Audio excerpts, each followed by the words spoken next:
To install crown molding, first measure and add up the length of all the walls, and be sure to purchase enough extra stock to account for cutting and fitting. For fastening, use a stud finder to locate and mark all the studs around the room, and position a scrap of molding against the wall and ceiling to mark guidelines for the bottom edge. Begin installation on the longest wall.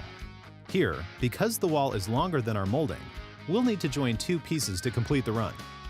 To do this, we'll use a scarf joint, which is two opposing miters that overlap. The first piece should be cut square on the left and mitered on the right. A hand or electric miter saw can be used. To install, align the bottom edge with the reference lines and butt the square end against the wall. Then, nail the molding at each stud location using a pneumatic trim nail gun or hammer and nail set. At the scarf joint, be sure the scarf lands on a stud for solid backing and fastening. The adjoining piece is cut square on the right end, with a reverse miter on the left. To install, apply wood glue to the joint, position it, and fasten before nailing off the rest of the piece.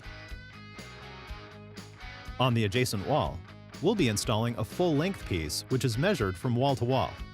The right side will be butted. The left will be a coped miter.